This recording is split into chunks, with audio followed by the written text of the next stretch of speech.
basically acting or doing, whereas he goes a little deeper and using the examples of the fire and the conversation that the fire is having with the king.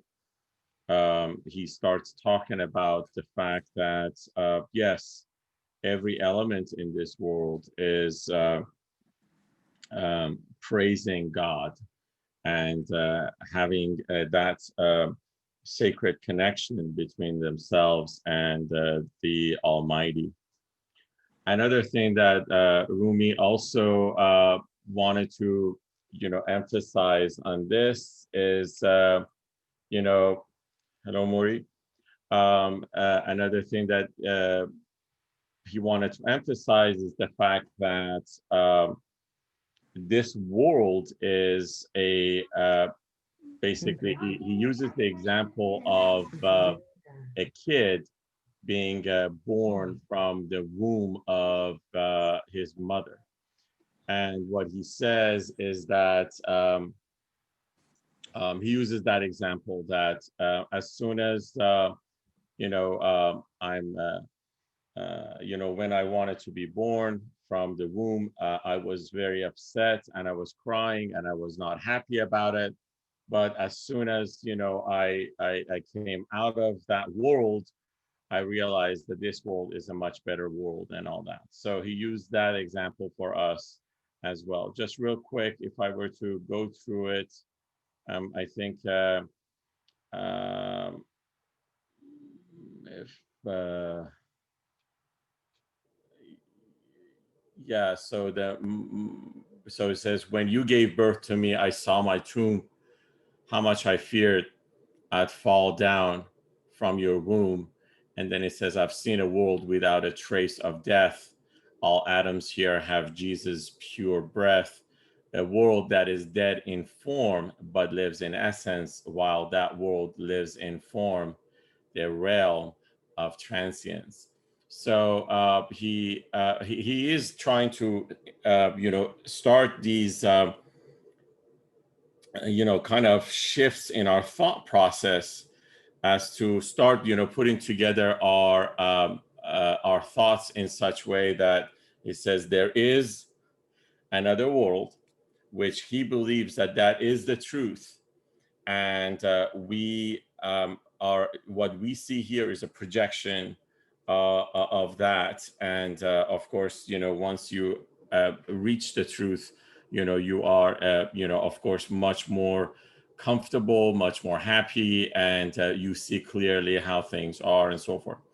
And then if you remember, then then the conversation gets shifted to the to the fire and the king, because as these people were jumping into the fire, the king was wondering whether the fire was not able to do his job. So therefore the king starts talking to the fire, that what happened to your special quality? Have your intentions changed by destiny? Fire worshippers, you choose not to forgive, so let why let those who don't adore you live?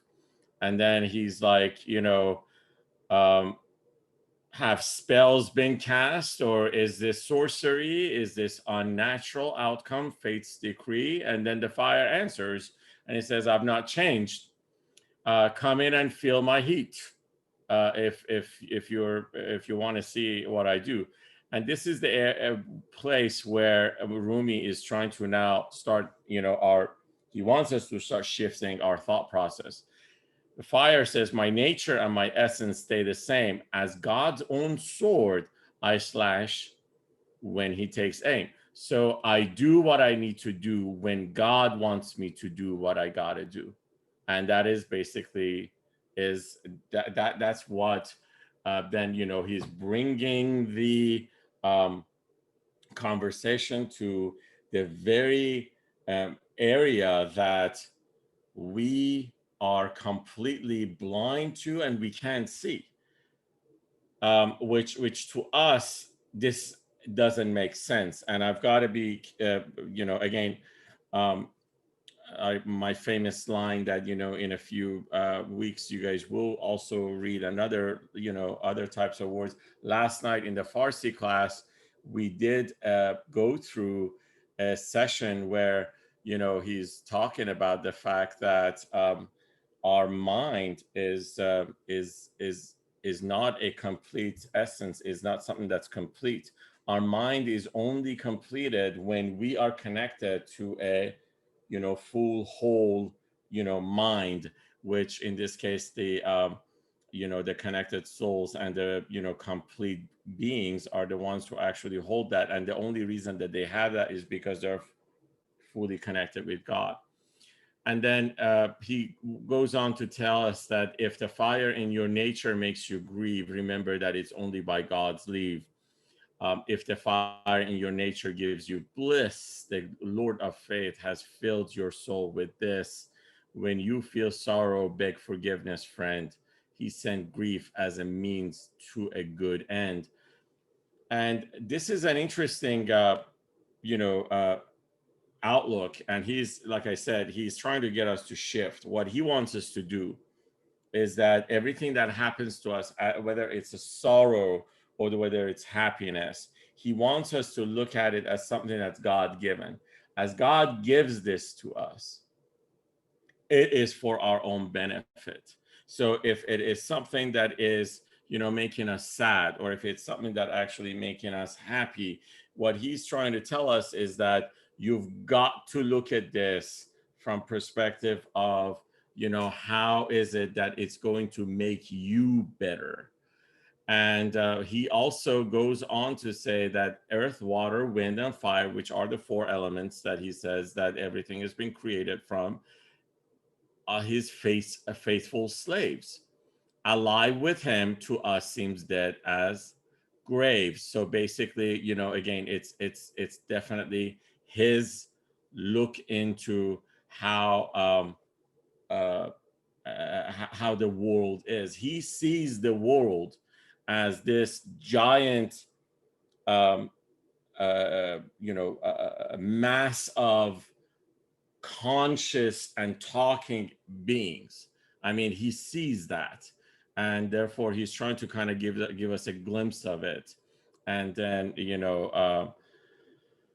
uh, what else? And then, then he tells us, he also gives us a couple of stories about this, about the odds, in we know of them as Qawm Odd, or somebody, this, group of people who, the Hud was their prophet, and they were not obeying their prophet at that time. And what happened was, the wind came in order to actually, take him down. And what happened was that, Hud, he had to draw a circle around himself, and the wind did not touch anyone who was within that circle. It also goes on to give us another story about the Shaban of the shepherd, who, also for Friday prayers, he would actually draw a line around his flock of sheeps. And the sheep would not cross the line, and the wolf would not cross the line to also attack them, and so forth. And he just says these stories in order to tell us that, again, these beings or these individuals have consciousness. It is not just like, you don't look at them as things that, they don't understand. Or, as a matter of fact, he goes on into say that these people are the ones who praise the Lord, every essence that they get. I mean, you guys will see that line coming up. It's just that, he says that at every moment, everything, keeps on praising its creator. So, um what else? So that's it. So then this is where we left off. Basically the Jewish king ridiculed, the what the fire was doing. And now Rumi is about to tell us what happens to him we're going to read this section, and then we're going to jump into the next story, which is a very, very long story, at the same time extremely fun. It's the, the rabbit and the lion, which, kids I know have seen this in their storybooks.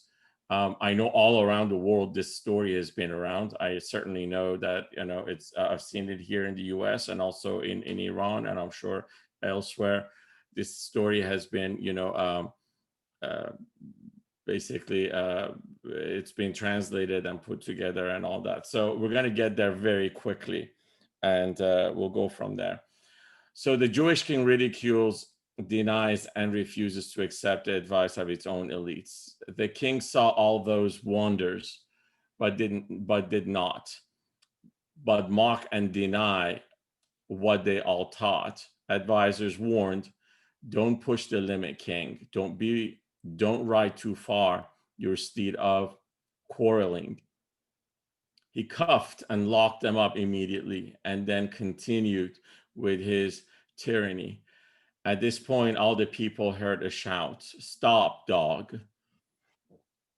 Our wrath has come to sort you out." A fire soared 40 feet above, and then it formed a ring and burned all of his men. Their origin was fire. Right from the start, back to their source, they now had to depart. That group were also born of fire, of course. Particles back their universal source. A fire to burn believers with foul deed. This fire consumed itself like a burning weeds. So, real quick, the question that immediately comes to mind is about this line. I mean, if you guys, I know that there's been a question about it in other places that I have read this line, and that is their origin was fire right from the start. This somehow is a statement that sounds like it's in conflict with what we have said, that we are created in the image of God, and God has blown into us his own breath. So then what does this mean? Why is it that he is saying that their origin was fire right from the start, back to their source they now had to depart? I think talking about their ego, which is satanic, and Satan was created by fire. That's what I think it is. Yeah, that's right. So it's basically the origin that he's talking about here is that, remember, as part of our origin, and that origin that he's talking about is that when we're born here, we are, at a starting line, we start with these four elements again: a mind, a heart, an ego, and a soul. And the fact of the matter is that in this case, rather than allowing the heart and soul to actually find their true origins and where they are, they completely lost it and allowed the mind and the ego to take over. And that mind and the ego, rather than allowing, um, these people to get closer to their creator, they took them all, away. And from that perspective, they now became, remember, and also he also tells us that, we are created from these four elements: the wind and the fire and the soil, or the earth and water. And the fact of the matter is that every time we associate ourselves with any of these, we are separating ourselves from our true origin. Does that make sense? I mean, our true origin is the breath of God. Every time we actually kind of disassociate ourselves from that, and we start associating with these things, which are completely very earthly and earth, how should I say it? They are, completely earth bounded. So therefore that becomes our origin. All right. Great. So this part is interesting. The title, it's not a title. This is actually part of this poetry as well. It says his mother is called Hawiya, or al Hawiya. Al Hawiya means Hawiya in Arabic means um, the hell. Al Hawiya, or the mother of Hawiya, means the mother of hell. So he says his mother is called Hawiya, which means hell. So she must be his everlasting cell. A mother seeks her child each day she lives, as sources seek their own derivatives. If water is confined inside a pound, the wind extracts and carries it beyond, then sets it free by wafting, drops back home gently without creating waves or foam. Likewise, its breath which steals men's souls away from this world's prison bit by bit each day. All right. So now he's talking about the fact that, let me read a couple more lines, and then this section actually kind of clears up for us. For thus from us, I'm sorry. I'm so sorry.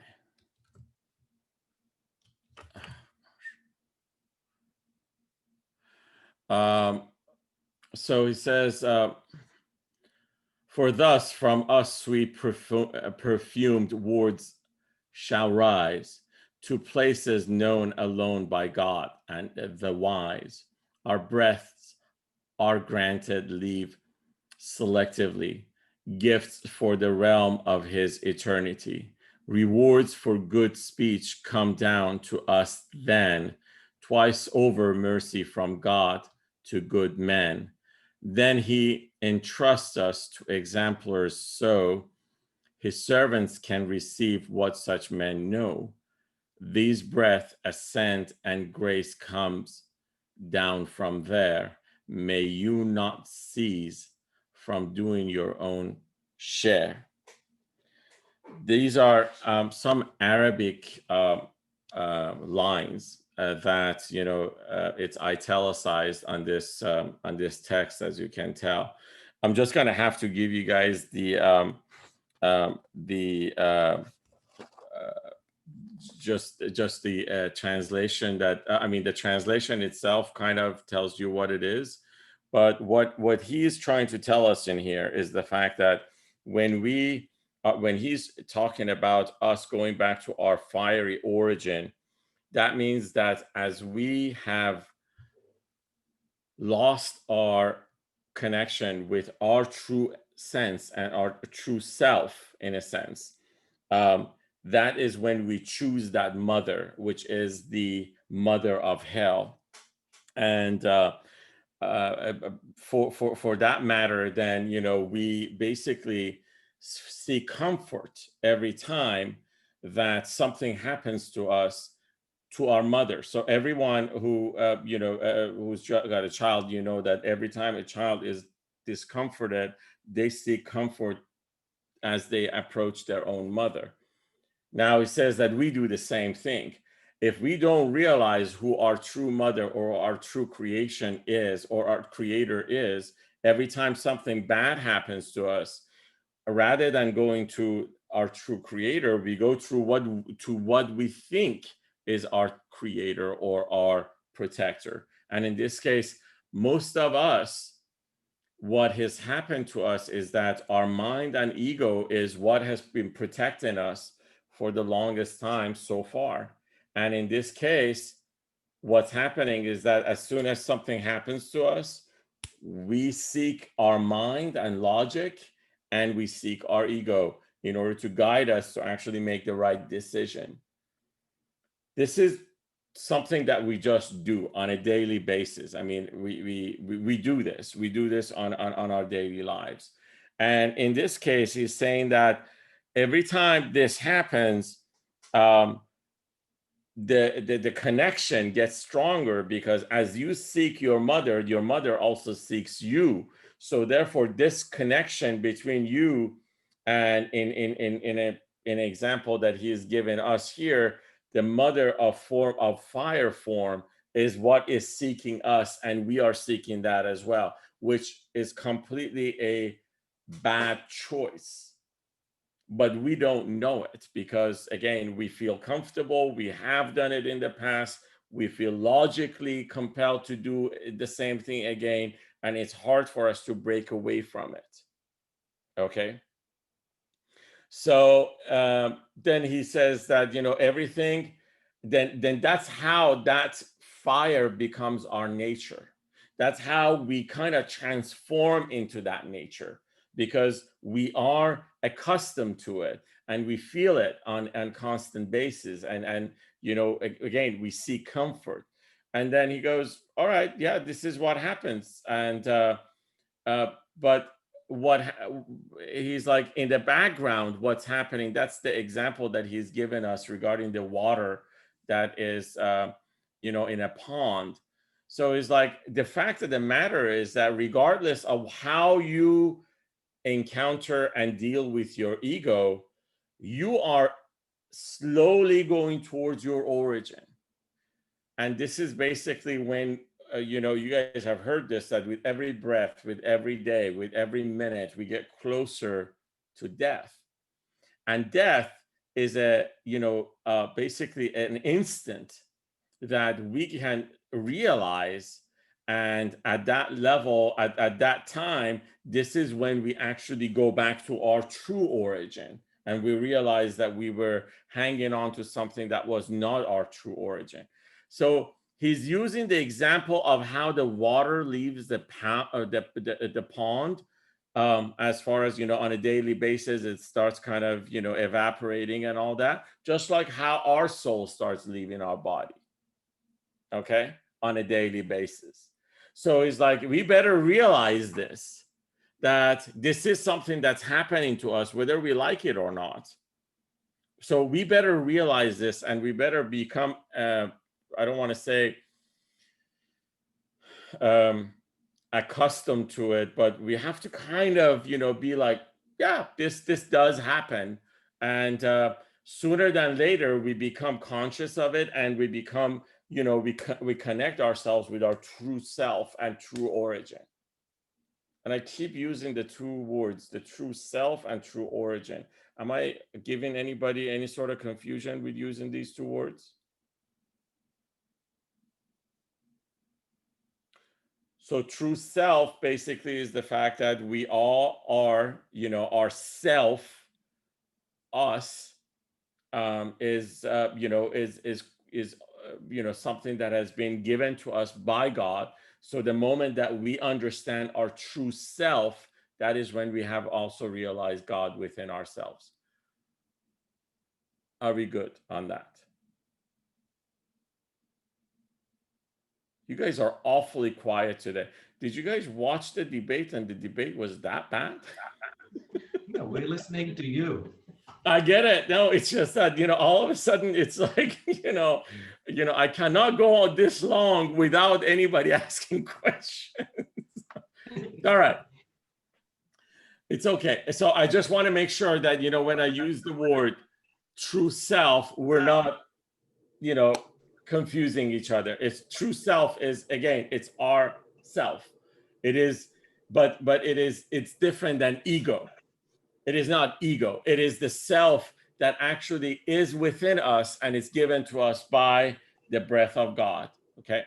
So the Arabic words, basically, you guys have seen it, but again, he's telling us that, we again will return back to that spiritual being that we came from, and we're going to go back to it. And every time that we seek our true creator's help in order to get us there, he would give us much more than what we actually ask. So again, it's basically, what's rewarded to us is always more than what we have always asked. And that's why, he always tells us to actually ask more, and so forth. And and all in all. All right.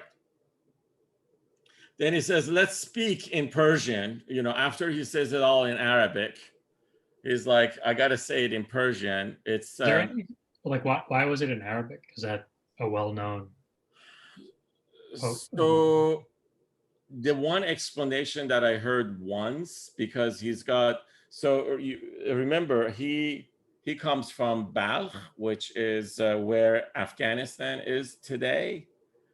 And he traveled through Iran, and at that time Balkh and the current Iran, they spoke Farsi, so therefore his native language was Farsi.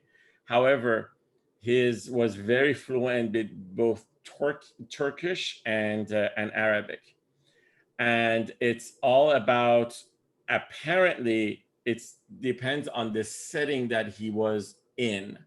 So you have to understand, where he's doing this is somewhere in Turkey. And at that time, the audience that he was getting, some of them, may not have been as fluent in Farsi. And and their native tongue could be something different. So in order to emphasize something, most of the time when he has said something in Arabic, immediately he says it again in Farsi. I mean, so the only reason is, just like right now, sometimes I say something, rather than being in English, I say, this is what the Farsi word is. I'm trying to emphasize as to what the Farsi word was, and so forth. I would take it the same way. He was trying to just emphasize on that selected audience that was with him. That's the only reason. Again, majority of the poetry that he has recited is all in Farsi. And it's selected few hundreds that he's done it in Turkish and also Arabic, but it's all in Farsi. So he says, let's speak in Farsi, in Persian. This attractions pull is from the source of all things spiritual. So it basically is like everything that, this attraction that happens between, remember, so it's us either finding out that, we are connected to a mother, which is not our true mother.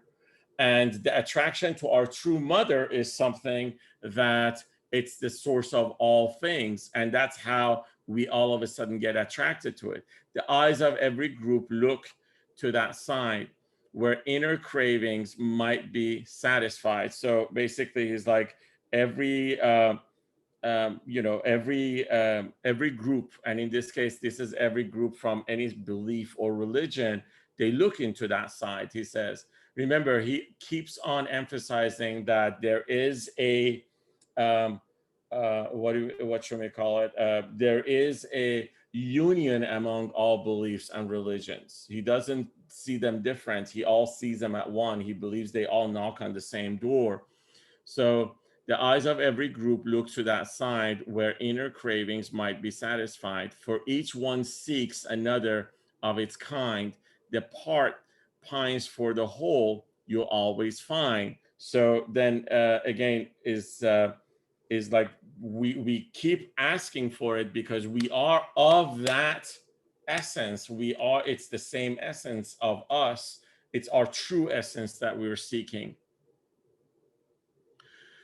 But maybe he can join another sort, becoming one of them when they consort. So it's like there is possibility that, again, that you could join your true origin, another sort, or in another way, becoming one of them when they consort. Water and bread with us you can't compare, but once they are eaten, turn to flesh in there. So he's like, you have to remember that not everything is supposed to join its origin the way you think it's going to turn into what it's supposed to be. Just like how water and bread that, you know, they can't become us, but once they're eaten, they become part of us. Water and bread don't look compatible. The end result shows that it's possible. So if it's something different that you like, it must at least in some way be alike. Things that are similar only can be lent. Alone is never something permanent. And in this case, when he's talking about alone, is like, you know, never forget the fact that what we have here is alone to us, and it will be taken away at some point. A hunter's whistle sounds like a bird to capture those deceived by what they've heard. Sea vapors can mislead all men into thirst. For water, they mistake its form at first. The penniless are pleased to find false gold, but in the mint, its shameful truth is told. So don't let false gold divert you straight to hell, or fickle fancies lead you down a well. Look up this tale in Kelile and Demne and find the page to which this part is similar. So basically now, as he's trying to you know, kind of get us to better understand his next move or his next story, what he's telling us is that basically we've got to start realizing what we're seeking and how we're seeking it, and we have to know in our hearts that what we're seeking is of the truth. So in order to see it, there are times that we're going to encounter false gold, but the only way we know that, you know, we've encountered false gold, if you remember in the story, the very first story that we read, we're going to need a goldsmith, right? Or something that actually we can measure the amount of gold that we have. So that way we can properly choose our path and perhaps go forward. And so he's trying to now tell us that, you know, hey, this is something that, you know, again, it comes with practice. It comes with understanding your own essence, and it's you trying to have a better,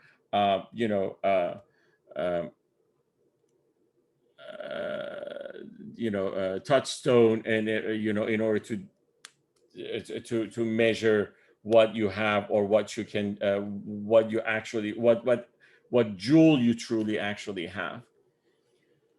So the next story is this is the story that, you know, it's about the explanation of trusting God in the lion's prey. Tell it to stop self-extraction. So this story, I just want to give you guys a quick preview. Of course, this story is about, you know, this lion who is, you know, killing, and eating other animals. They come to him and they tell him that rather than you come and kill us, you know, we're going to come to you. So don't bother us, you know, as we are like eating on a daily basis or do what we're doing. And then eventually there's a rabbit who then, you know, tells everyone that I'm going to actually take care of this lion, because I'm not going to stand the fact that, you know, we have to just go and present ourselves to him every day. And, the rabbit cleverly gets the lion to fall into a well, and that's how he takes care of the lion. A couple of things to consider. At the very beginning of the story, Rumi takes us through a series of questions between people who believe in choice or free will versus the ones who believe in trusting in God or destiny. In this case, it's basically destiny. So he goes back and forth on this, on this conversation. Then he dynamically changes the character of the story. So the lion in here is of someone who believes in self exertion or free will, and the prey are the ones who actually believe in, trust in God and destiny. And it's interesting, the two conversations, as we're going to read that. And then eventually at the end, the character just dynamically changes. Then the lion changes into this selfish being who is driven by his ego. And then the prey become, a bunch, or in this case, then, the rabbit basically becomes this enlightened soul or something like that. Has any of you guys heard this story? No. Okay. You guys gonna have fun. All right. Of course, I did in your class, but I'm going to be quiet. Before we read it in the class, had you heard it before?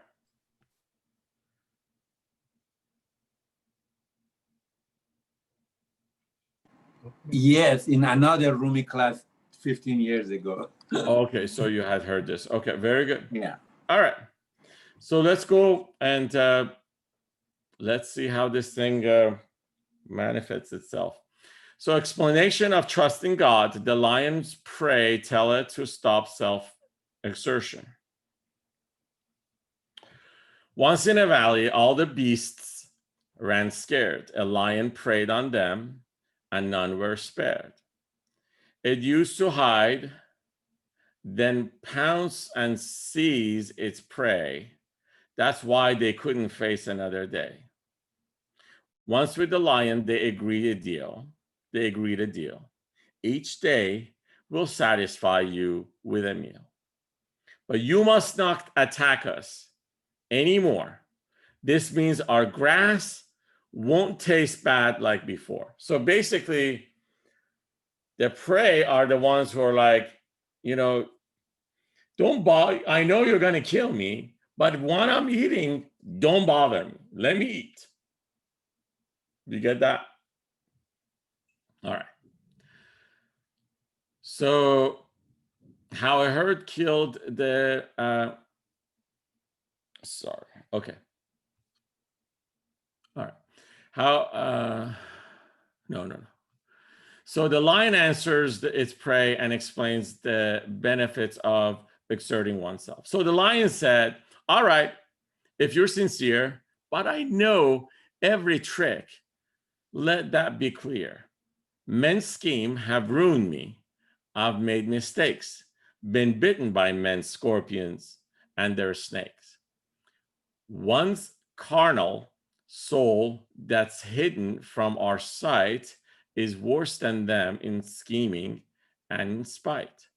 Believers are not stung when I first heard. I follow with my heart the prophet's word. So basically, it's like, yeah, I get that you're saying this is what you guys gonna do, but in the past, people have told me that that's what they're gonna do, and they have broken their promise. So I'm not gonna really take your word for it. Now, these guys answer back. So the lion's prey prefer full trust in fate to exerting oneself. The beasts of prey said, sage who clearly sees, precautions can't prevent what God decrees.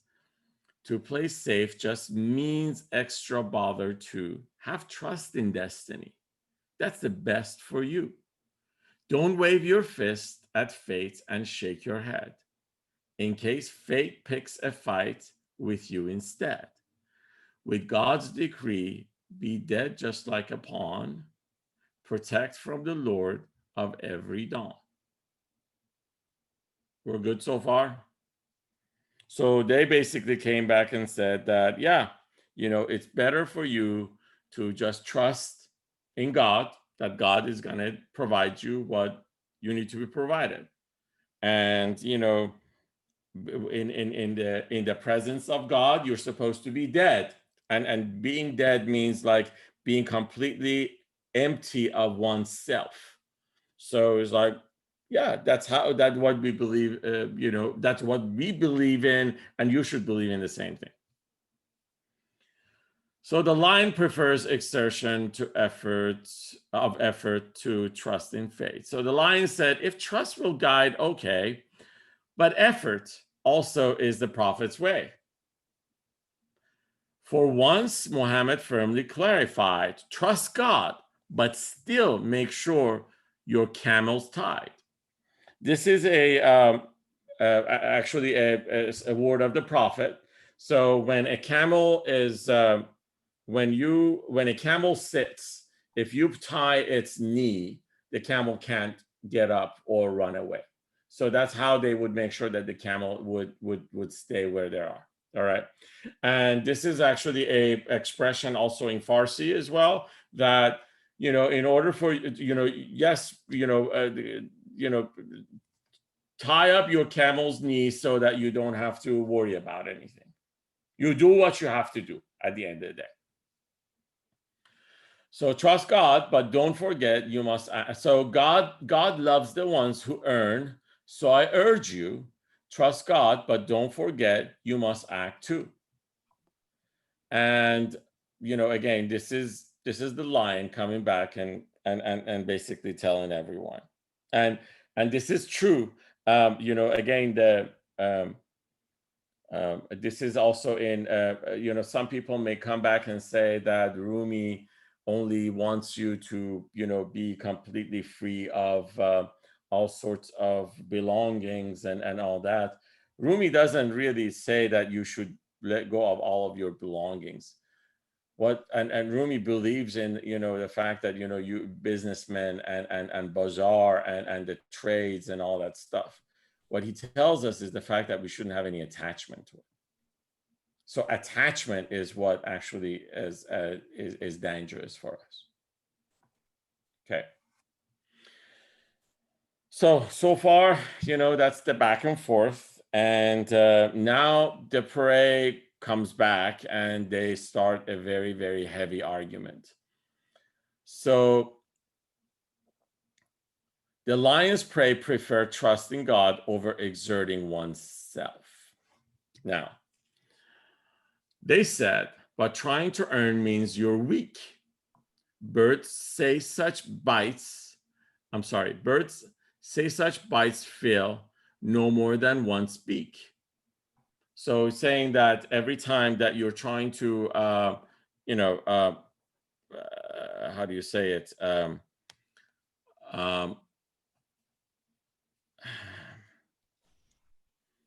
If you're the one who's trying to earn something, that's when you're weak in your trust in God. So you're weak in your faith. That's what basically they're trying to say. And earning can't surpass full trust in faith, complete surrender in the Lord's dictate. So basically, it's much better if you actually surrender to God. And once you surrender to God, you should know that God is going to, come back and provide you what you need to be provided. Simple as that. Many fled problems, but found more despair. Don't run from snakes straight to a dragon's lair. Now, in the so it's like every time that you don't trust in God, if something happens to you, you try to run away from what is happening to you, and you would find yourself ending up with something else. And therefore, just don't do that. Don't make that choice. In this case, just stay where you are and let God's, fate just do what it's supposed to do. A man's scheme backfired when his first real shot. A man's scheme backfired with his first real shot. It seemed the food of life, but made him rot. Now, is basically, he's talking about, a human being. At the same time, he's referring to also what happened to us as, the story of creation and Adam, that, he just, went into, take his real shot. And in this case, he ate something and that basically backfired to him. and all that. He locked the door, but with his foe inside, such was a plot that Pharaoh once had tried. Now, he's also trying to say, he's given us another example in this thing, that if you, for those of you who know the story of Moses and the Pharaoh, Moses was, as an infant, grew up in Pharaoh's house, and eventually then he was the one who toppled and drowned Pharaoh. So this is what he's also saying, referring to. He locked the door. Pharaoh did lock the door, but his foe inside. Such was a plot that Pharaoh once had tried. So, again, he lost. 100,000 babies he had slain, but let the one sought in his home remain. This is very true.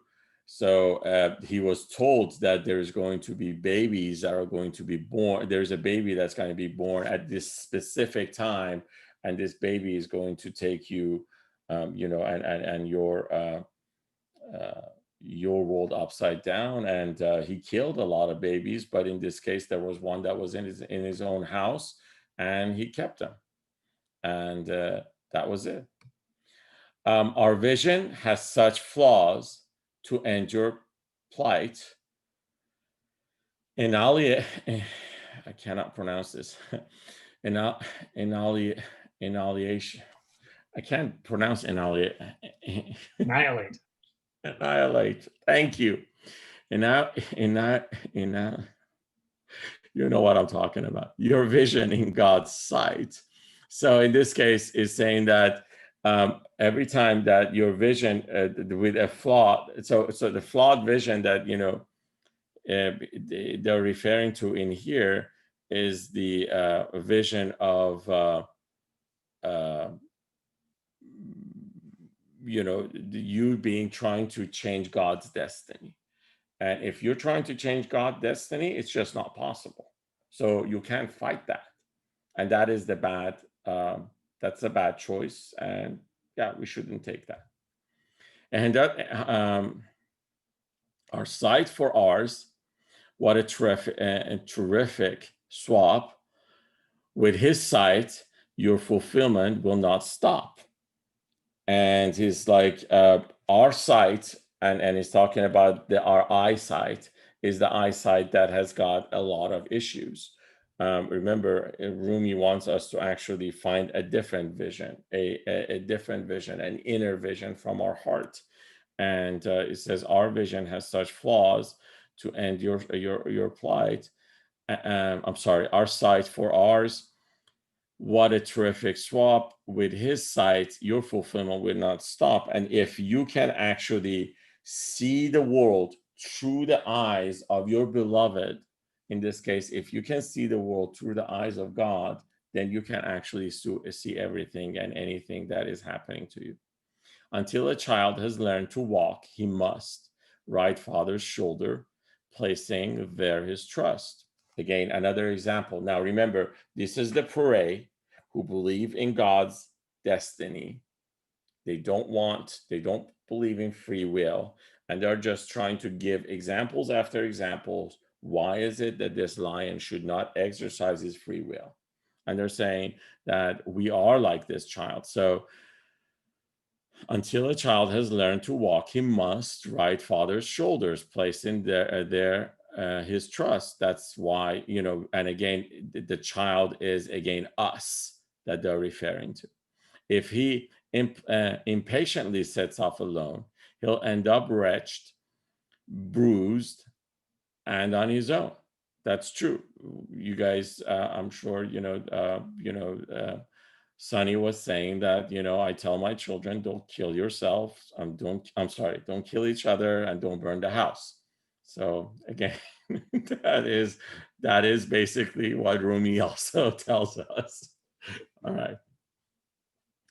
Man's soul without a hand or foot could be seen flying through the realms of purity. Now, this is true. This is a true statement that, yeah, our souls is not bounded to our hand or foot. As a matter of fact, an example that we say is that if, again, Rumi uses this example later on in Masnavi as well, that he says that, in the presence of God, when you're asked, how did you do, or why did you do something, if you don't answer, your hand and feet, would answer. And the only reason that Rumi says that is that, imagine if, God forbid, if we lose our arms and our legs, we still are who we are. Our arms and legs, our limbs are gone. So Rumi believes that, our arms and legs and all that, these are our tools. Our tools don't belong to us. They are not part of us when it comes down to our essence. So our soul is what captures everything, and our soul is the one that eventually, responds back. And our soul is the one that, and another thing that he also believes in is the fact that soul is, a unisex in a sense. It's not a man or a woman.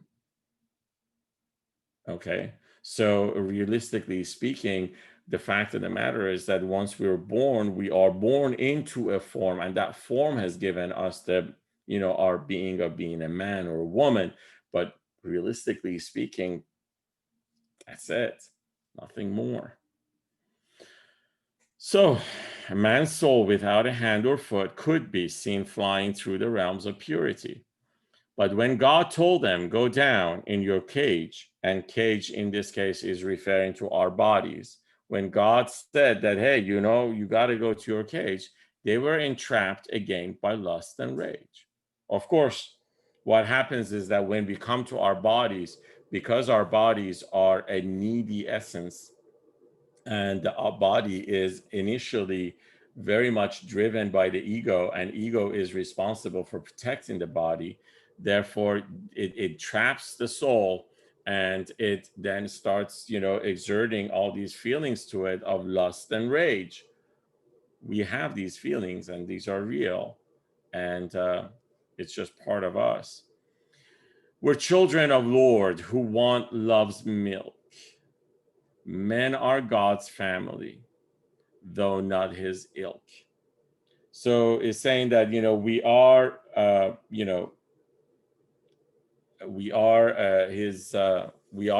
are part of God in this case. We're God's family.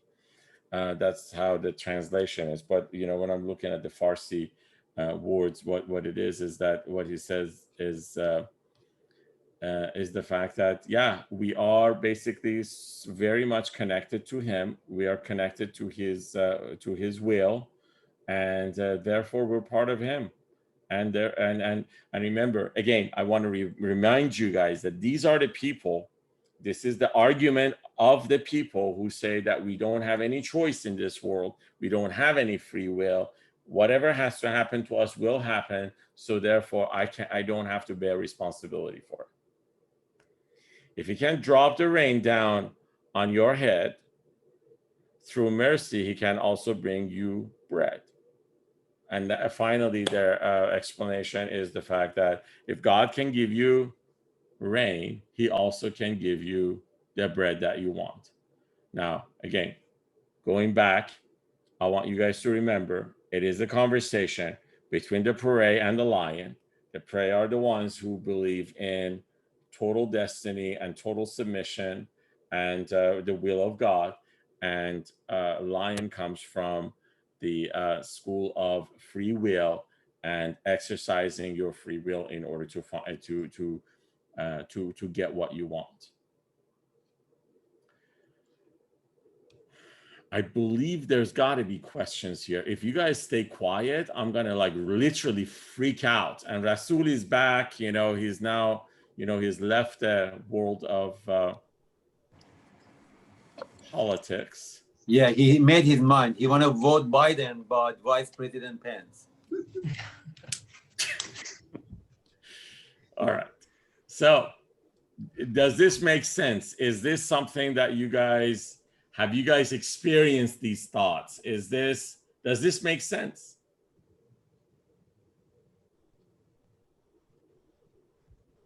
It makes sense. I'm having trouble reconciling that I probably fall more in the Lions camp sometimes. And I kind of see that, you know, the Lions not the great or whatever is not the hero in this story.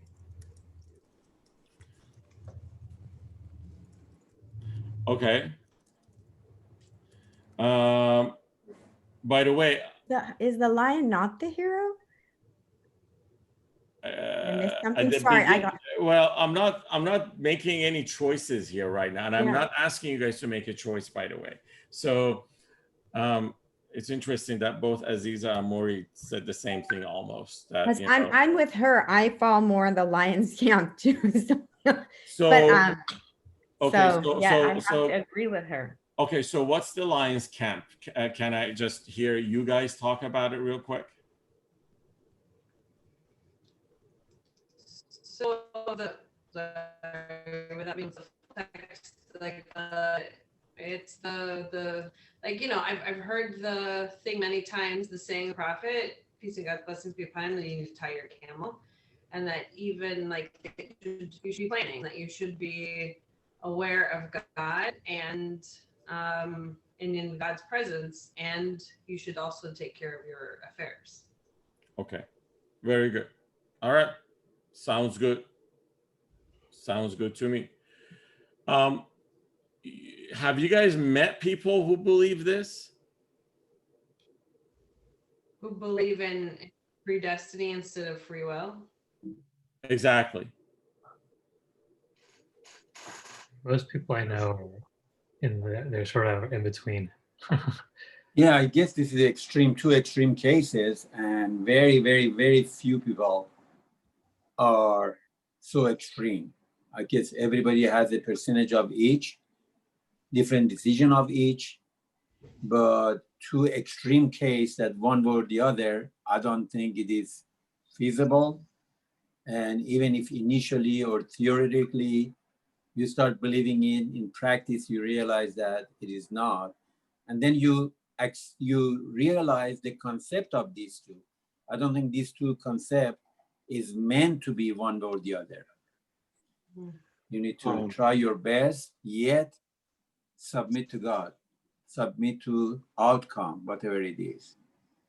On a personal level, I know when tragedy hit my family, and my mom, God bless her soul, may she rest in peace, handled it so well. And people will ask her, how did you manage this? She says, I'm happy if God is happy. Okay, very good. So that's how she handled it. Says, I'm raziyam berizay khoda. True. Very good. Okay. But I'm sure that, you know, as she was going through the tragedy, she did anything and everything that she could in order to reconcile, right? Say that again. I said, I'm sure that as she was going through the tragedy, she just didn't sit back and let this, I don't know what this is, but this tragedy take its course. She did what she felt needed to do in order to reconcile with it, or at least, you know, ease the pain or something in that sense. Yes, but deep down, that's how she believed that this was a God will, and it happened. And if God is happy, she's happy. I mean, you know, I don't want to get into the nitty gritty, but like my brother was executed by the regime when he was 20. I see. Okay. And that's how she responded.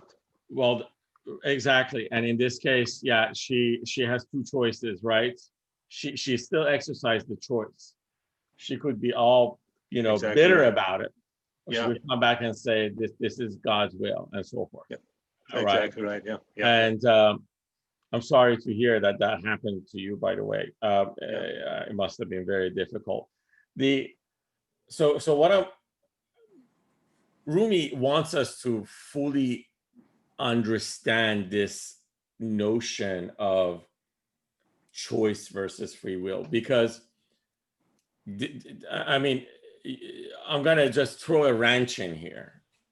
One of the common things that I hear is that Well, if God knows, because this is what we say. We say that God is knowledge. It has knowledge, is knowledgeable. I'm sorry.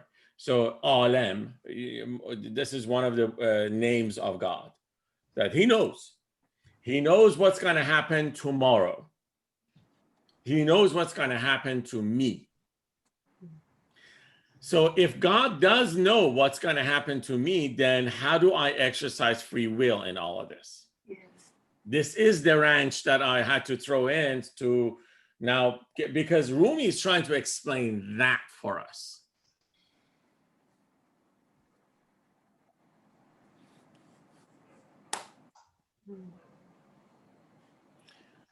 Now I'm, again, I want you guys to now think through that.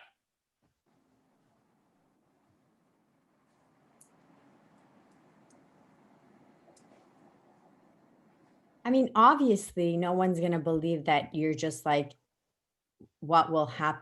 No one is at the very extreme of your destiny is your destiny. Otherwise, literally, from the time you can make choices, you're just going to lie in bed and be like, whatever God's will take me to work. Like, I mean, do you know what I mean? Everything, you have choices. I think we've spoken about this before. I think God puts different paths on you, and that's how in challenges, and you make those choices, and once you make those choices, that kind of determines the next path and the next path. And if you get yourself on the spiritual path with good intentions, do you know what I mean? And I Right. think that's what Rumi meant, because if Rumi, just as a big example, I don't think he believed purely in free will. I mean, for the mere fact that the first time Shams went away, he sent his son. He sent for people to look for him and to bring him back. So if he purely thought, well, Shams was here and he was my spiritual friend and we learned so much, and now it's God's will that he's gone, he wouldn't have sent for people to search high and low for him and bring him back. Do you know what I mean? Yeah, fully. And again, I'm glad you brought this up again. So let's not forget, it is as Mateen was also saying, sometimes we get comfort. I'm going to say this, I apologize, it's a little rude, but we give ourselves comfort to say that, yeah, it's also half of this and half of this. And I want you guys I want to create these questions, with us, so that eventually we start realizing what these questions, manifest into. Because this story is the beginning of these discussions, by the way. The biggest discussion that he does with respect to, this question is in book 5. It's not now. In book 5, he goes all out and he just like rips everything apart and all that stuff. But he starts, kind of building certain blocks here for us, trying to give us some arguments. All right. That's good. I'm sure, I'm very sure that, going forward, you guys will freak out. Okay. It's just the way it is. All right. So now the lion prefers exerting oneself over trust. So the lion said, but God has caused to rise a ladder right before our very eyes. So he's now saying that, God has given us, a path that we have to go through it. We must climb rung by rung up the top. It's selfish to resign to fate and stop. It's like, this is something that the climbing is of an effort. So in order to get to the top, we have to climb this one after, one section after another. When you have feet, why make out what your lamb? When you have feet, Why make out that you're lame? I'm sorry. When you have a pair of hands, why do the same? So it's like he's given you all these tools. Why is it that you want to show yourself as somebody who's handicapped? Think of your hands the same as that slave's spade. Mere thought of action means this judgment's made. So it's like if he's talking about, and he's given us an example. I'm sorry, I missed the line. So it says, if a king puts a spade in his slave's hand, so if a slave is standing and, it's like, hey, here's a spade. You know that you got to start digging, right? Without a word, he's given his command. Think of your hands the same as that slave's spade. Mere thought of action means his judgment's made. Do you guys agree with this?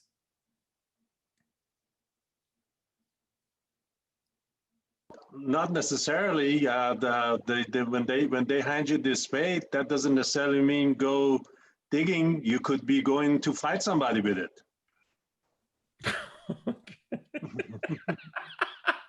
Okay, that's a good one. All right. Well, at that All right. point, you have freedom of choice. The freedom of choice is you might do what your master expects you to do with that spade or not. There's going to be consequences either way. Oh, so remember, he's not talking about, he hasn't gotten to choice yet. He's talking about the fact that we're given the tools to do things. So if we're given them, we can't just sit back. That's where he's starting the argument from. But we're going to get there quickly.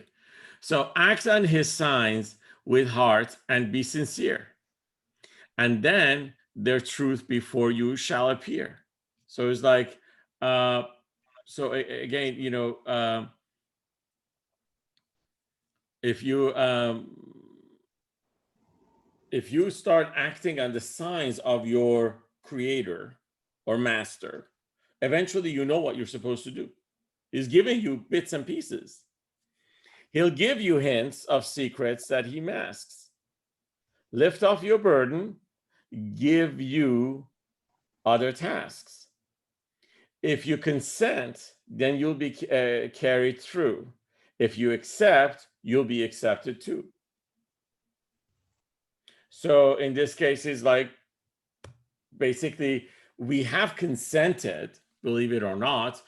If you recall, he told us that when we are born, and he was referring to the ayah from Quran, that he says that when we were born, the question was asked that, am I your God? And we have all said yes, right?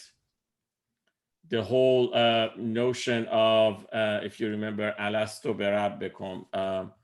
Let me find you the...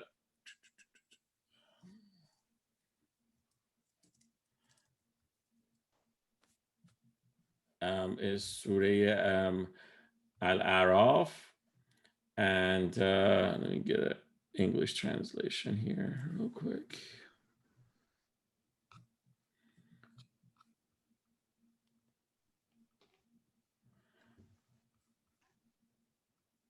Yeah.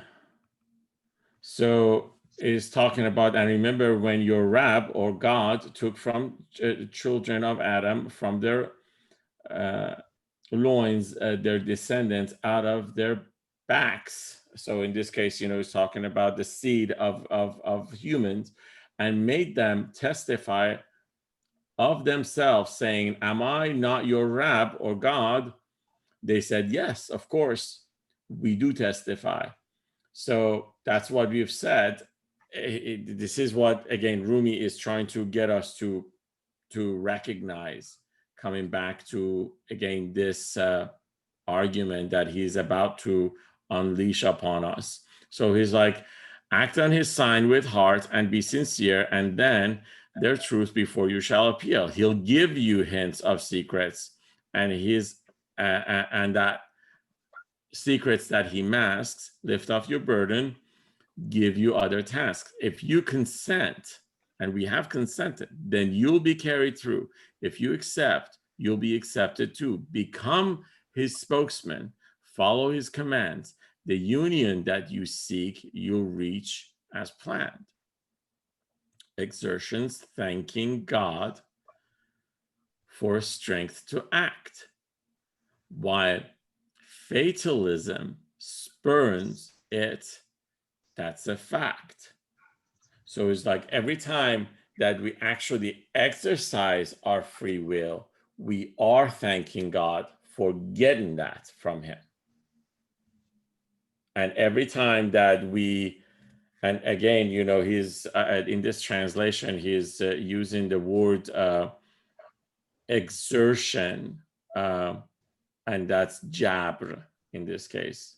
So it's like when you exercise that,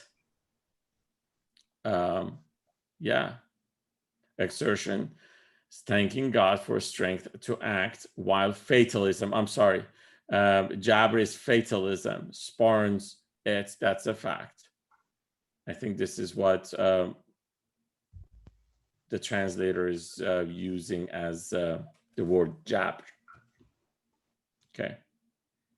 Through giving thanks are means to act increase. Through fatalism, grace of him will cease.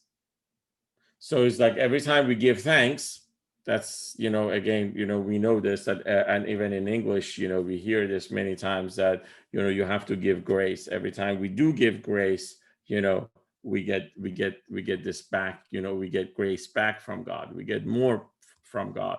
And every time we don't, you know, our lives become more difficult. So it's like through giving thanks, our means to act increase.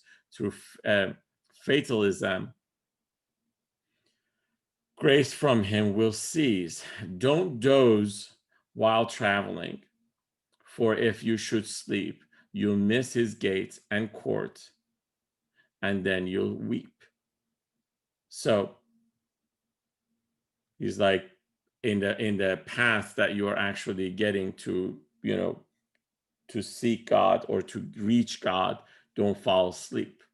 And he tells us that, you know, we fall asleep every time we are basically, don't fall asleep at the wheel. Don't doze while traveling, for if you should sleep. And in this case, traveling is going through this journey of this life.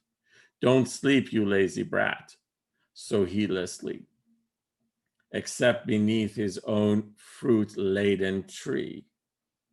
So when the wind should make the branches sway, some fruit will fall to help you on your way. So it's like, remember that, you know, he also remembers you, and he will help you, and he will give you the strength to, you know, keep on going forward. So sleeping near highwaymen so trustfully, how can you ever feel security? It's like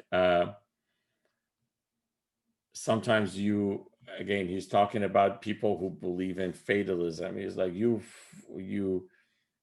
fall and you fall asleep near people who are about to steal you off of what you actually are given.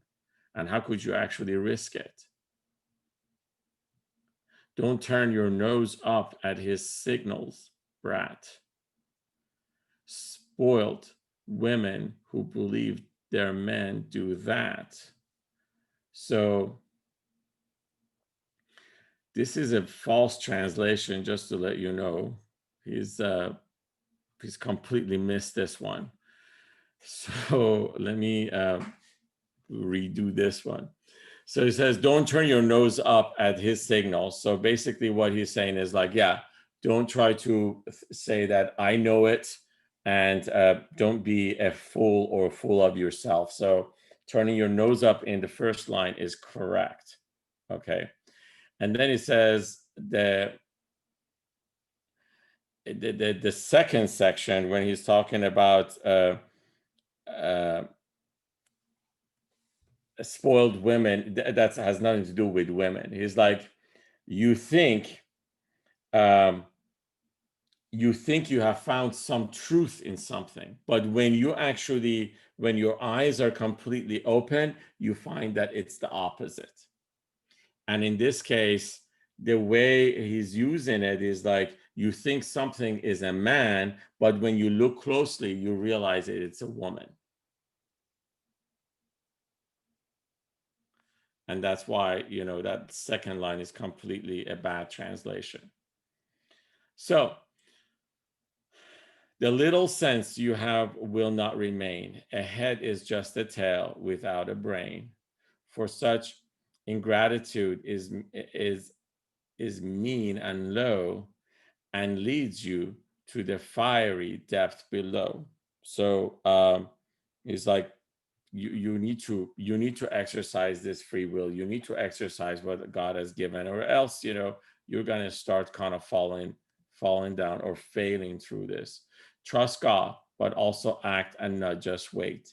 First sow your seeds before you count on fate. So he's like, the reality is that in order for you to, you've got to sow the seed yourself, and then you count on the fate. So it's like you do what you need to do in life, and then you ask God to then exercise the fate on what you have done. Does that make sense? I think that's the best example that he could use as far as, how you use free will versus trusting in God. This is a, again, example of, all of us have planted something. Every time you plant a seed, you are the one who actually do the planting. You're the one who actually put the seed in the soil. And then you trust God and the consciousness that seed has to actually do what it needs to do in order to make the seed grow. Okay. All right. Now, having said that, that was the argument of the lions. Now, this goes back to the prey. So the prey are now like, no, this doesn't make sense. So the lion's prey say again that trust is better than exertion. The animals made a hullabaloo. The greedy who have sown their deeds like you. So they're saying that those people who have done this, they have actually have had some condition associated with what they have sown.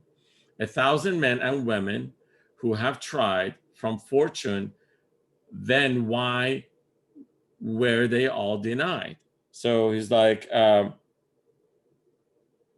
this has happened many times that people have tried this, but they were not given what they tried to actually get. And that's because their fate was something different. So if their fate was something different, why is it that, why is it that you keep telling us that we've got to try? And again, that's another example of our lives here. I mean, sometimes we're like, why is so-and-so who doesn't really, I'm sure all of us have experienced this as somebody falls backwards into, luck and fortune, and some people work very hard and they don't get it.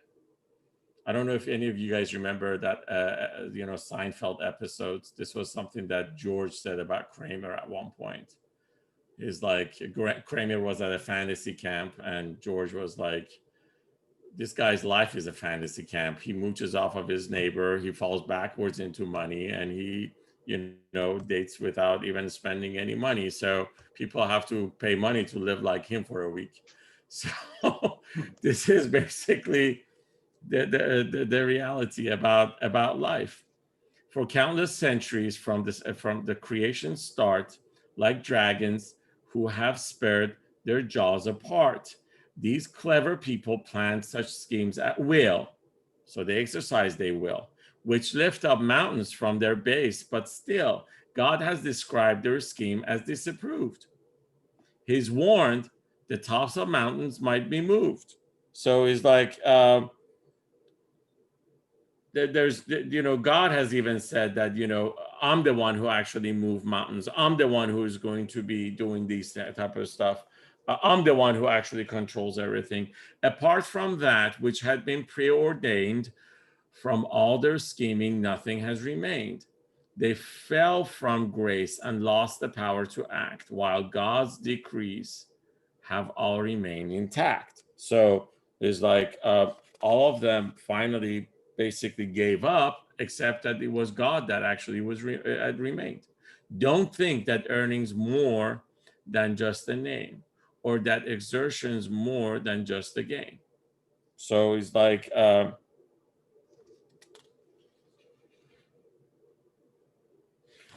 it's like the fact that you're saying that we've got to, you know, try this. This is just a game that we're playing. We can either play it or we don't have to play it because it's all pre-rigged. Let's put it this way. So that's their argument again. So remember, these guys are keep going back and forth, and now this thing, hopefully for you guys, are start to sinking in as well. I think all you guys are relating to both sides, if I'm not mistaken. Yes, no. Okay. All right. Yes. Absolutely. For me, yes. For everyone, yeah, thank you. So here's the deal. Now he's about to tell us, sorry. Oops. Yeah. So now he tells us a story, which is a little funny, but he's trying to make a point about this. He even goes, I mean, it's interesting. Rumi goes into depth in trying to tell us that, you know, God's fate cannot be changed. If God wants something to happen, you can't change it. So the story is of how Israel once stared at a man who then fled to Solomon's palace, the demonstration of the superiority of trust over exertion, the latter being of relatively little value. Let's just see what this story is. A noble man. That's the angel of death. Exactly. Ezrail Khodam. Yes. Yeah. So a nobleman once bragged in through the crowd in Solomon's famed court and cried out loud. His face was white with fear. His lips were blue. Solomon asked, "Friend, what's wrong with you?" "It's Israel. He gave me such a stare that showed me rage than any man could bear." Solomon said, "Whatever you want, just ask." He pleaded, "Please assign the wind this task, to transfer me to India with its breath, so over there I might escape my death." So basically this guy saw, you know, the angel of death looking at him at the bazaar, and now he's like, I got to escape this guy. Goes to Solomon. Solomon's like, "What do you want?" He's like, "Send me to India." And India is not necessarily India. It's just somewhere far away. In that time, India was a far land. So to transform, yeah, people will run away from deprivation to be devoured by greed and expectation. His fright was like the fear of feeling need. His flight to India represents his greed. Now, I want you guys to, you know, follow this line. So basically saying that the fear that he had, you know, it's basically him, you know, feeling, you know, needy. And that's because he was so attached to the life that he had. And the flight that he had to India represents his greed because he wanted to have more. He wanted to live more. Solomon told the wind to make his trip, to take this man to India, India's southern tip. The next day, at exactly the same time, he questioned Israel right at the chime. "Angel of death, did you drive that good man from home and family? Was that your plan?" He answered, "No." He answered, "Now, you know I wouldn't lie. I just looked on amazed as he strolled by. For God had said today he would be dead, Not over here, but India's tip instead. Even with wings to take him through the air, I thought he was too far to die down there. That's funny. All of the world's affairs are planned this way. Open your eyes to see this clear as day. Whom shall we leave? Ourselves? Impossible. To flee from God, that's simply laughable. All right. Now, what do you guys think?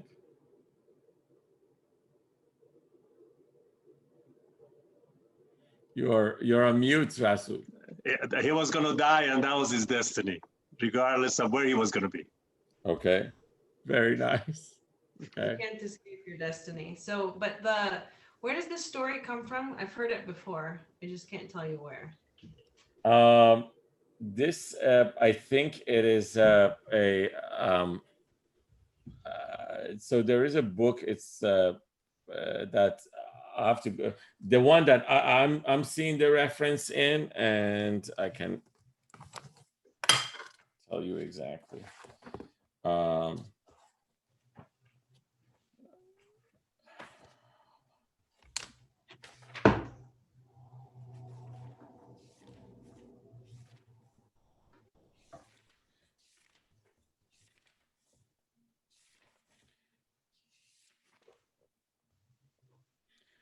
So there's a book which is called Hilyatul Awliya, and it's a book which is written by an Egyptian author, and also there we have there is another philosopher in Iran which is named Ghazali, and Ghazali also has recited this story.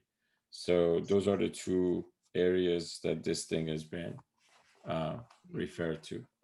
Now, again, just remember that Rumi is trying to give us more and more explanation of both sides, but we have to. So this is the one that basically kind of cements in the fact that, yeah, you cannot run away from will of God.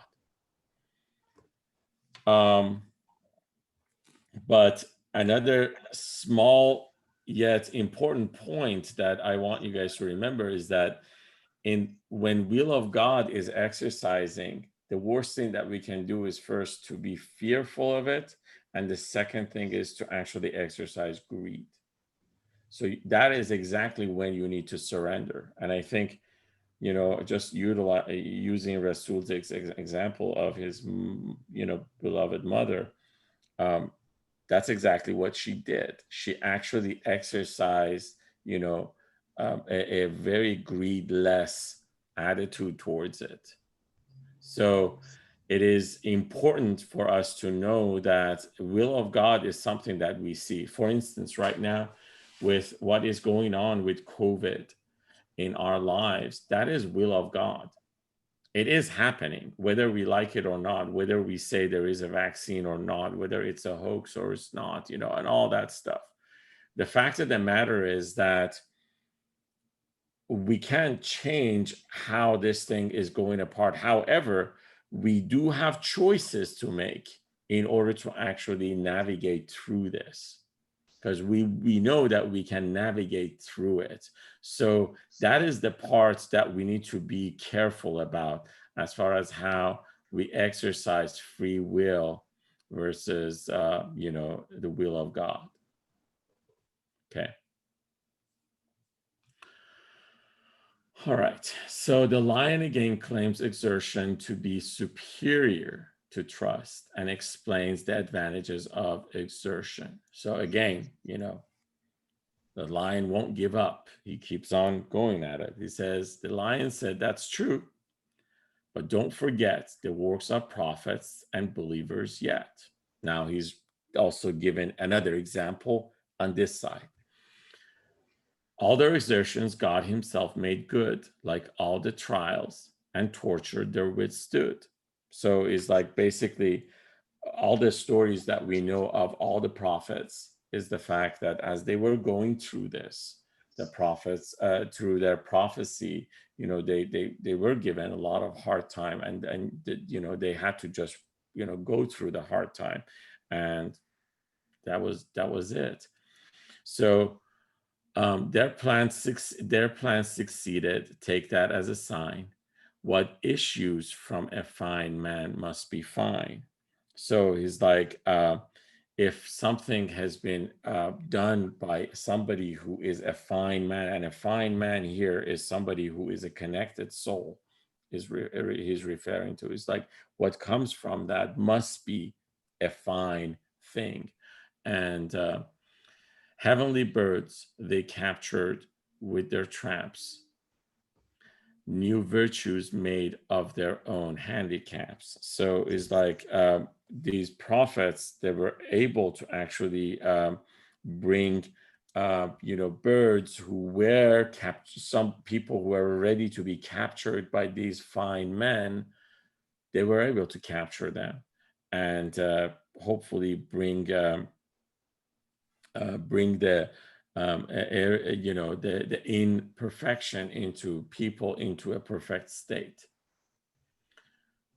So strive your utmost on the mystic way, just like the prophets and the saints don't stray. So now he's using that, you know, and using the example to make an argument for exertion again, that, hey, so strive your utmost, do your best on the mystic way. In this case, mystic way is talking about the fact that, you know, finding out your true self, just like the prophets and the saints don't stray. So don't give up. You know, they did the same thing. For striving hard does not mean fighting fate, since fate itself has served this on our plate. That's a pretty deep statement, I would say. I was going to say we need to talk about this. Exactly. So now he says, for striving hard does not mean fighting fate. So that means that, so how do we balance this? I think that's the question that actually comes to us, because and I'm just going to read the next part too. It says, since fate itself has served this on our plate. So he's arguing that fate also has put us on a path to strive and to work hard.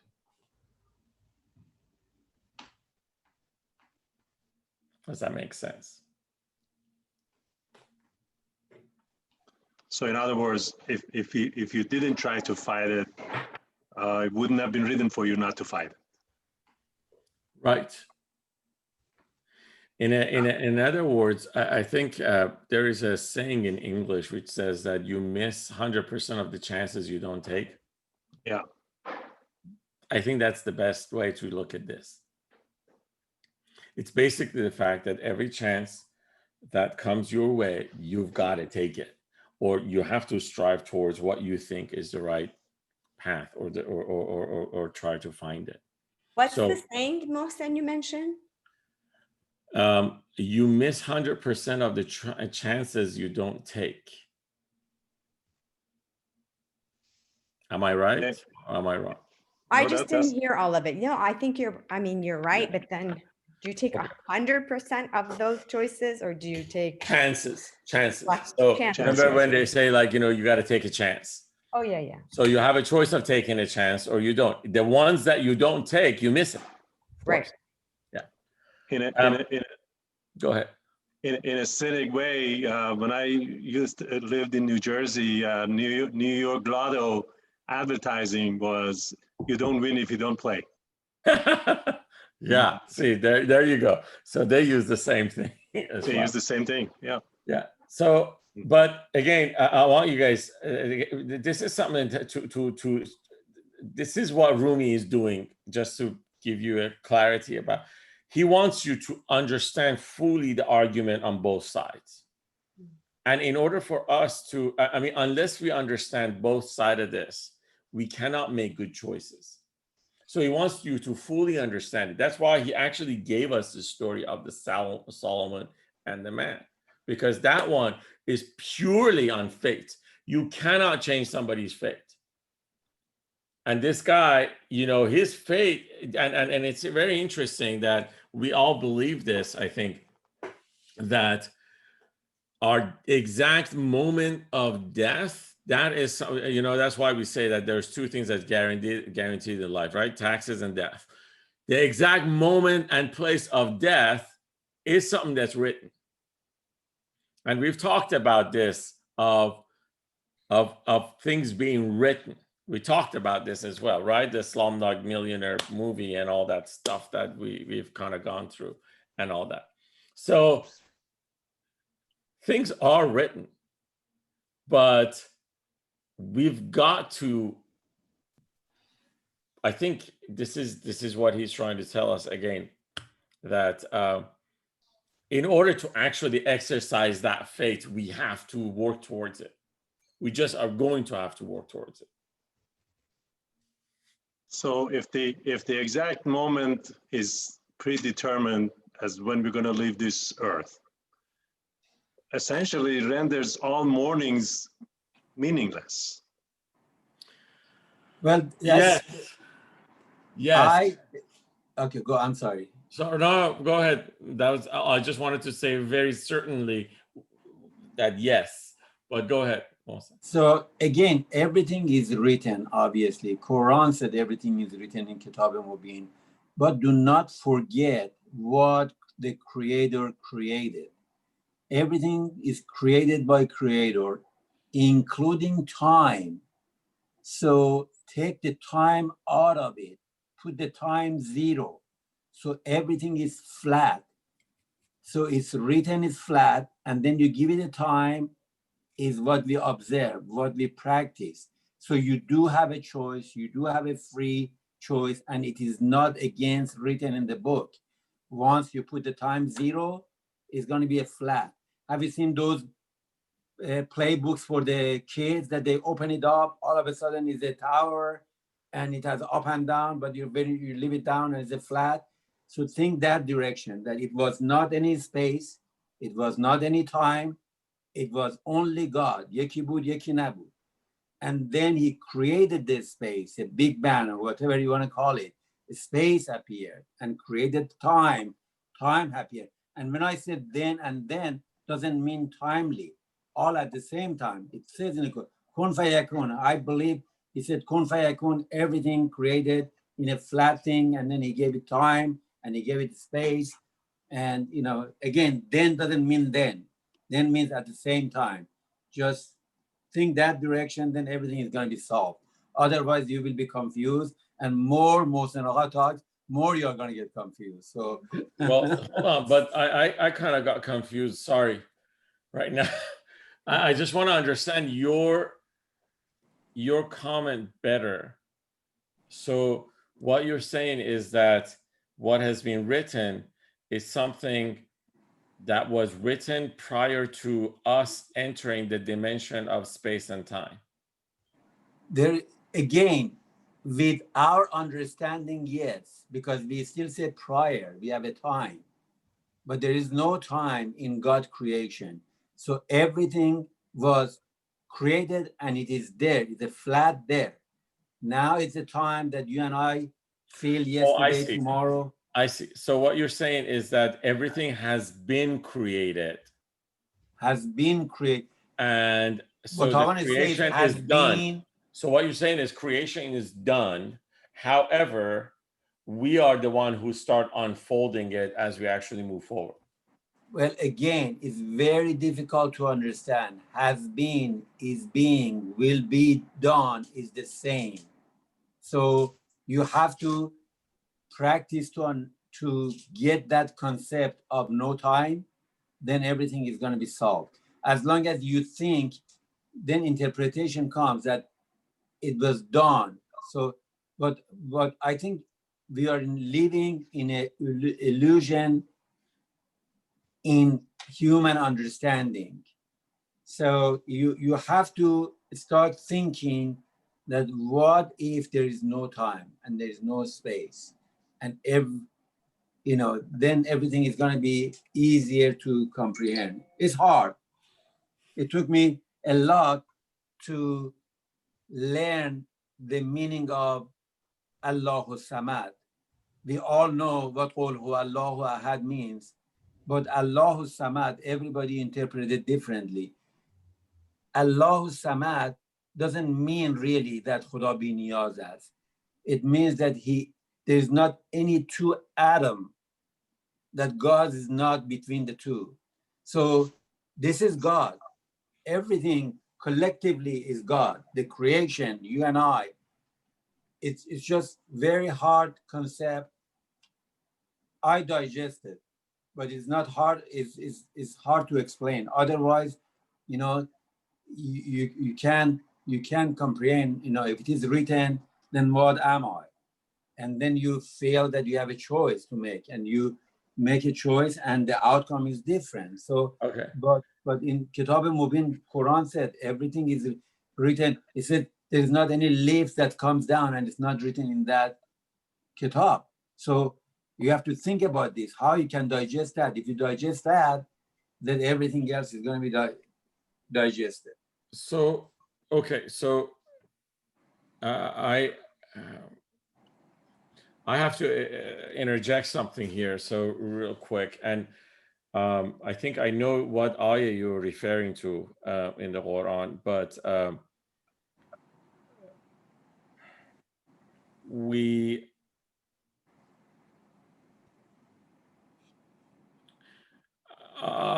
I want you guys to look at creation as an event in an instant that we're in right now.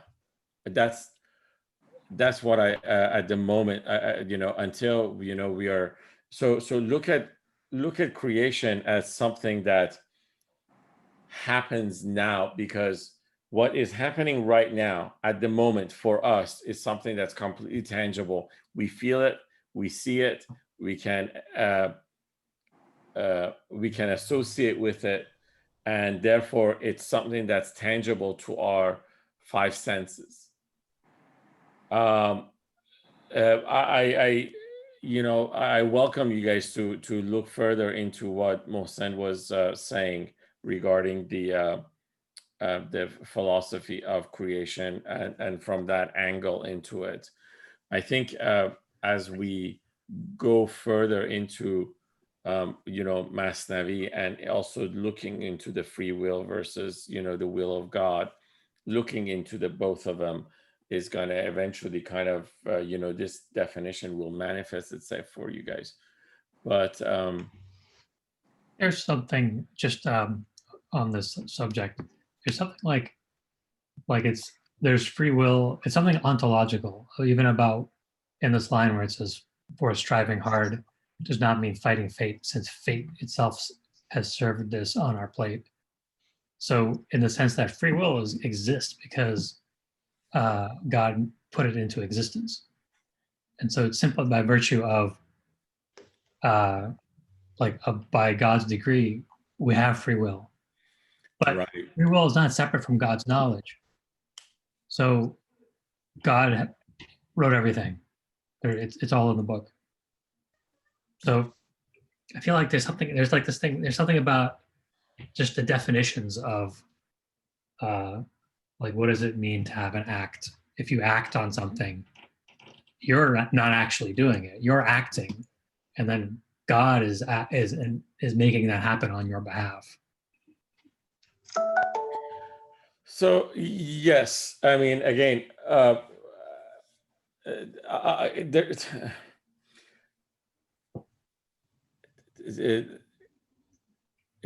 this would have been much easier if I were to kind of use a vocabulary from our Farsi, at least in this case. But the moment that we were given the breath of God, that specific instance when the breath of God came in to us, that is exactly when our free will started.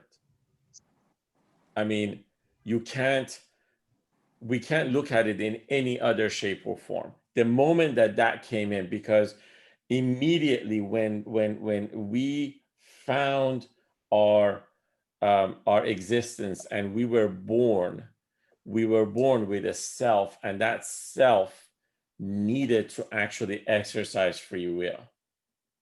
In order for a self to be self, that means that there is free will, or else self doesn't exist, if I make sense. So we cannot deny free will. Now, how is it that what is written gets manifested for us? And again, I keep referring back to this movie, because this movie has very much, very nicely has put this thing together. So the fact of the matter is that as we unfold and create and create and manifest in this world for ourselves, we start, we keep on unfolding what has been written for us. How many of you guys have seen this series on HBO, which is called Westworld? Oh, I have. who has? I have, Sonny. Oh, Sonny, you have? How come you're I quiet have. then? Because I'm listening. No, but this I mean, if you guys are into movies and stuff, I mean, I obviously I watch a lot of stuff, but this series is amazing when it comes down to trying to kind of distinguish between free will versus what has been written, right? And how do they exercise against each other? Of course, it's got a, interesting dramatization out of it and so forth for this. But I think, um, as we exercise, again, this is an exercise of our free will that actually manifests our destiny for us. I think this is at the end, this is the statement, at least so far, I believe it. Anyways, let's go forward with this, because I want to finish this part real quick before before we leave, and there's only a couple more lines, and we'll talk about this more the next time. So call me an infidel if men lose out by trying to be faithful and devout. Your head's not broken, treatment's not required. So basically saying, this is an interesting line, which says that don't think too hard about stuff. Your head's not broken. If your head is not broken, no treatment is required. Just strive a bit, then rest like those retired. So it's like, try to work a little bit towards what you want, and then you're gonna laugh the rest of the time, and you'll retire. Those after this world seek a rotten place, but seeking what's beyond is no disgrace. So it's like you make a choice. You either want this world, which is a rotten place, or you want something that is eternal. All schemes to gain wealth here fail miserably, but schemes to flee this world taste victory. He is one of those who actually wants to flee this world, because he believes that there is something beyond what we know here. So dig a tunnel and escape your cell. Cell means this world. Dig a tunnel and escape your cell. Don't block it up. You'll be stuck in hell. This world's a prison. We're locked up inside. To free yourself, dig all the way outside. That's a pretty pretty deep statement, and the Farsi words are also very nice for you, those of you who want to chase that into the Farsi Masnavi, which says, in jahan zindan o ma zindaniyan hufre kon zindan o khud ra varahan. So basically, dig a tunnel and get out of this prison. What is this world? Being heedless of the Lord. So he's like, every time we forget our origin and our creator, that is this world. not women and those precious goods you hoard. So he's like, basically, it's not your belongings or what you think that you have as part of being in this world, but wealth you hold for your religion's health is good. The prophet called it righteous wealth. So um, basically, it's like in this case, the religious wealth, righteous wealth is the wealth that helps you dig a tunnel and getting out of this world. Water that's spurred, water that's poured inside will sink the boat, while water underneath keeps it afloat. So he's saying that everything that we have and everything that we get is for something to keep us afloat and help us go forward. Driving wealth from his heart to keep it pure, King Solomon preferred the title poor. That sealed that sealed jar in the stormy sea out there floats on the waves because it's full of air. When you have the air of dervishhood inside, you float above the world and there abide. Although the world is this man's property, to his heart's eye, it's worthless vanity. So seal your heart's mouth shut like Solomon and fill it with divine breath from the one. Like pain and cure, exertions being being true. Denial of this is mere exertion too. So it's like the fact that you could deny this fact, that by itself is also you exercising your free will, because you can deny something. That is you exercising your free will. That is amazing the way he actually puts it from an explanation point of view. Okay. I know this was a lot. So I apologize